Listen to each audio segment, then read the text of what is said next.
Hello everyone, welcome you to Kyra classes. This is my 6th lecture of class 11th biology, chapter 9 biomolecules.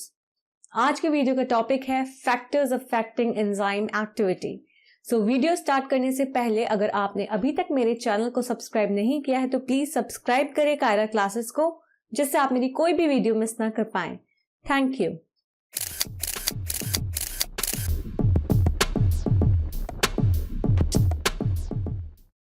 So start करते हैं आज की video.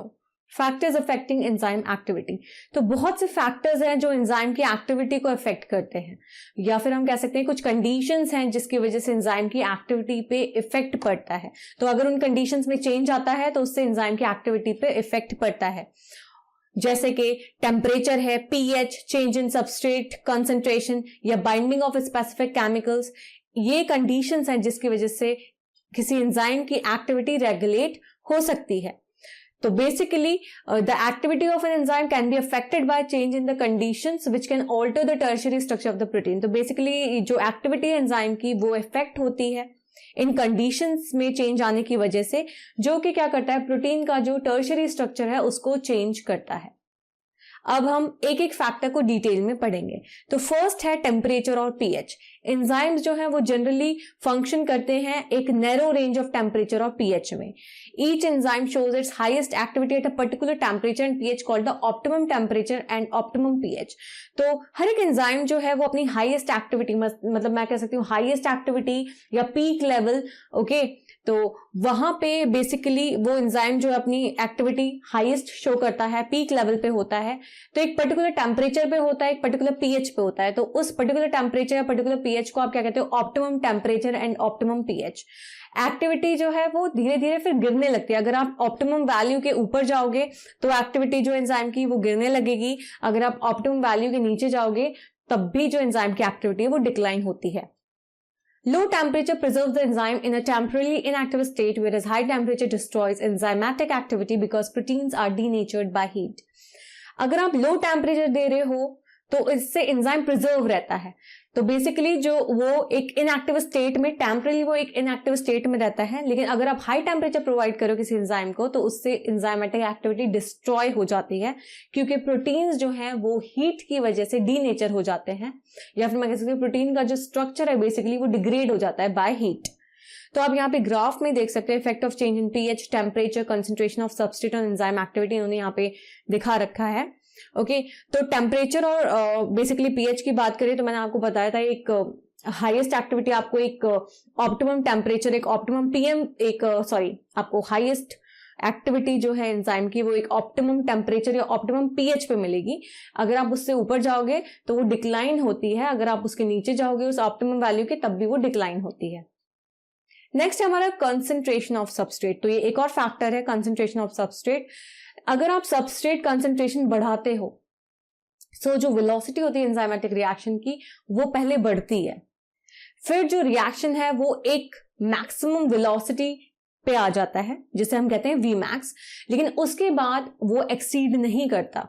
अगर आप तब भी कंसंट्रेशन ऑफ द सबस्ट्रेट को बढ़ा रहे हो, सबस्ट्रेट की कंसंट्रेशन बढ़ा रहे हो, Vmax अगर रिएक्शन जो है वो Vmax तक पहुंच गया है तब भी आप सबस्ट्रेट की कंसंट्रेशन बढ़ा रहे हो तो वो एक्सीड नहीं होगा.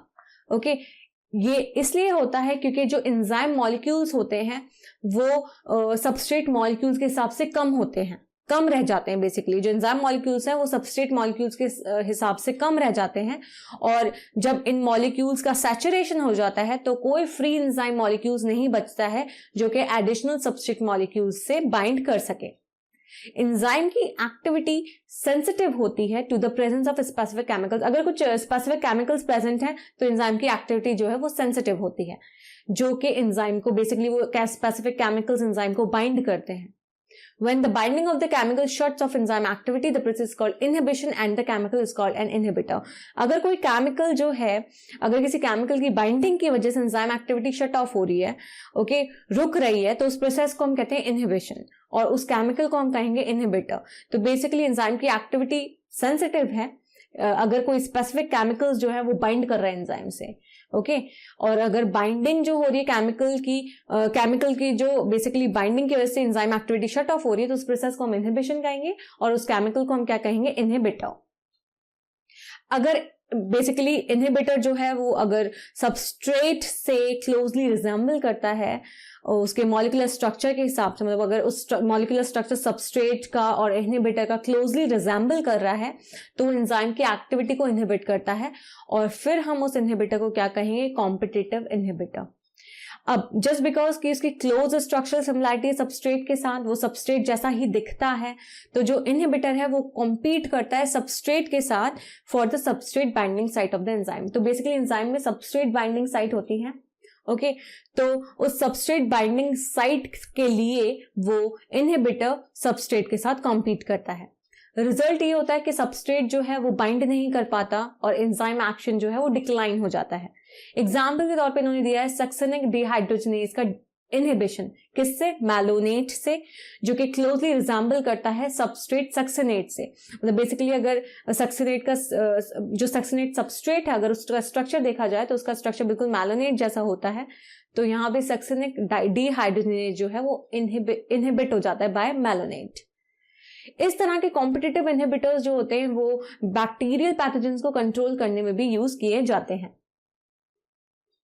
नेक्स्ट टॉपिक है हमारा classification and nomenclature of enzymes, या फिर हम कह सकते हैं naming of enzymes. Thousands of enzymes को डिस्कवर किया गया, आइसोलेट किया गया, स्टडी किया गया, बहुत से एंजाइम्स को क्लासिफाई किया गया अलग अलग ग्रुप्स में, किस बेसिस पे, किस टाइप के रिएक्शंस को वो कैटेलाइज करते हैं उस बेसिस पे। एंजाइम्स को 6 क्लासेस में डिवाइड किया है, जिनकी 4 से 13 सब क्लासेस हैं हर एक की, और उन्हें नेम दिया गया accordingly by 4 digit number.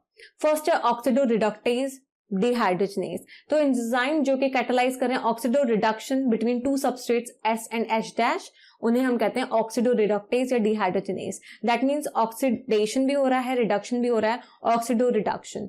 Okay तो यहाँ पे ऑक्सीडेशन भी हो रहा है और रिडक्शन भी हो रहा है, तो उन एंजाइम्स को हम कहेंगे जो 2 सबस्ट्रेट्स के बीच में ये रिएक्शन ऑक्सीडो रिडक्शन रिएक्शन कराते हैं, उन्हें हम कहते हैं ऑक्सीडो रिडक्टेज एंजाइम या डिहाइड्रोजनेजेस। नेक्स्ट क्लास है transferases, enzymes catalysing a transfer of a group. अगर कोई ग्रुप को ट्रांसफर कर रहे हैं एंजाइम्स, ठीक है, हाइड्रोजन के अलावा कोई ग्रुप को ट्रांसफर कर रहे हैं enzymes between a pair of substrate S और S', तो बेसिकली S और S' के पेयर के बीच में अगर कोई ट्रांसफर हो रहा है ग्रुप, तो उसे हम कहेंगे, वो उस एंजाइम को हम कहेंगे ट्रांसफरेजेस। ओके जैसा आप यहाँ पे देख सकते हो Sg plus S' will give S plus S'G। Next है हमारा हाइड्रोलेसिस, एंजाइम्स जो हाइड्रोलाइज करता है एस्टर को, ईथर को, पेप्टाइड को, ग्लाइकोसाइडिक को, CCC हैलाइड और PN बॉन्ड्स को, उन एंजाइम्स को कहते हैं हम हाइड्रोलेसिस। नेक्स्ट हमारा लाइसिस, एंजाइम्स जो कैटेलाइज करता है सबस्ट्रेट से, बेसिकली ग्रुप को रिमूव करता है, लेकिन वो जो ग्रुप को रिमूव कर रहा है सबस्ट्रेट से वो हाइड्रोलिसिस के थ्रू नहीं करता है, और कोई दूसरा मैकेनिज्म यूज करके वो सबस्ट्रेट से ग्रुप को रिमूव करता है और क्या फॉर्म करता है, डबल बॉन्ड्स, उन्हें हम कहते हैं लाइसिस एंजाइम्स। नेक्स्ट है आइसोमरेजेस, आइसोमरेजेस वो हो गए जिनका आइडेंटिकल मॉलिक्यूलर फॉर्मूला होता है, तो इनमें सारे एंजाइम्स आ जाते हैं जो कि कैटेलाइज करते हैं inter conversion of optical, geometric और पोजिशनल आइसोमर्स, और आइसोमर्स मैंने आपको बता दिया जिनका सिमिलर या आइडेंटिकल मॉलिक्यूलर फॉर्मूला होता है। नेक्स्ट क्लास है एंजाइम की लाइगेसेस। लाइगेसेस वो एंजाइम्स हैं जो कि 2 कंपाउंड्स को एक साथ जोड़ते हैं। Example enzymes which catalyse joining of CO, CS, CN, PO etcetera bonds. तो बेसिकली वो एंजाइम्स जो 2 कंपाउंड्स को एक साथ जोड़ते हैं उन्हें हम कहते हैं लाइगेसेस। नेक्स्ट है टॉपिक हमारा कोफैक्टर्स। एंजाइम्स जो हैं वो एक या एक से ज्यादा कई ज्यादा पॉलीपेप्टाइड चेन्स की बनी होती हैं। However, there are a number of cases in which non-protein constituents called cofactors are bound to the enzyme to make the enzyme catalytically active. और बहुत से ऐसे केसेस हैं जिसमें नॉन प्रोटीन कॉन्स्टिट्यूएंट, जिन्हें हम कहते हैं कोफैक्टर्स, जो कि नॉन प्रोटीन होते हैं, वो एंजाइम से बाउंड हो जाते हैं, ओके, जिससे वो एंजाइम को कैटालिटिकली एक्टिव कर देते हैं। इसमें क्या होता है, जो प्रोटीन पोर्शन होता है एंजाइम का उसे हम कहते हैं एपो एंजाइम। 3 तरह के कोफैक्टर्स आइडेंटिफाई किए गए हैं, प्रोस्थेटिक ग्रुप्स, कोएंजाइम्स और मेटालाइंस। प्रोस्थेटिक ग्रुप्स ऑर्गेनिक कंपाउंड्स होते हैं और वो दूसरे कोफैक्टर से डिस्टिंग्विश होते हैं क्योंकि ये टाइटली बाउंड होते हैं एपो एंजाइम से। एग्जाम्पल के तौर पे इन पेरोक्सीडेज एंड कैटालेज, पेरोक्सीडेज और कैटालेज में जो कि कैटालाइज कर रहा है हाइड्रोजन पेरोक्साइड का ब्रेकडाउन, किसमें, वाटर एंड ऑक्सीजन में। नेक्स्ट है हीन, जो है वो प्रोस्थेटिक ग्रुप है और एक तरह से एक्टिव साइट है एंजाइम का। कोएंजाइम्स ऑर्गेनिक कंपाउंड्स होते हैं, लेकिन जब उनका एसोसिएशन होता है एपो एंजाइम, मतलब बेसिकली एसोसिएशन जो हो रहा है एपो एंजाइम के साथ, वो कुछ ही टाइम के लिए होता है। और वो कब होता है? जब कैटालिसिस होता है। कोएंजाइम्स को फैक्टर्स की तरह सर्व करते हैं बहुत से डिफरेंट एंजाइम कैटालाइज्ड रिएक्शंस में। एक इंपॉर्टेंट केमिकल कंपोनेंट्स बहुत सारे कोएंजाइम्स का होता है विटामिन। एग्जाम्पल के तौर पे कोएंजाइम निकोटिनामाइड एडेनिन डाइन्यूक्लियोटाइड, जिसका शॉर्ट फॉर्म है NAD, और NADP nicotinamide adenine dinucleotide phosphate, ये इनमें बेसिकली कौन सा विटामिन होता है? नियासिन। नंबर ऑफ एंजाइम्स को मेटल आयंस की जरूरत पड़ती है अपनी एक्टिविटी के लिए, जिससे वो कोऑर्डिनेशन बॉन्ड्स फॉर्म करते हैं एक्टिव साइट की साइड चेन्स के साथ, और उसी टाइम वो एक या एक से ज्यादा कोऑर्डिनेशन बॉन्ड्स बनाते हैं सबस्ट्रेट के साथ। एग्जाम्पल यहाँ पे है जिंक, एक कोफैक्टर है for the proteolytic enzyme carboxypeptidase. तो कार्बोक्सीपेप्टिडेज एक प्रोटियोलिटिक एंजाइम है जिसमें जिंक जो है वो कोफैक्टर की तरह काम करता है। कैटालिटिक एक्टिविटी जो है वो लॉस्ट हो सकती है अगर कोफैक्टर को रिमूव कर दिया जाए एंजाइम से। इसका मतलब ये टेस्टिफाई करता है कि जो कोफैक्टर्स हैं ये इंपॉर्टेंट रोल या क्रूशियल रोल प्ले करते हैं एक एंजाइम की कैटालिटिक एक्टिविटी में। सो आज की वीडियो में हमारा चैप्टर कंप्लीट होता है। आई होप आपको वीडियो समझ में आई हो। Thank you for watching and please subscribe my channel for more videos. Thank you.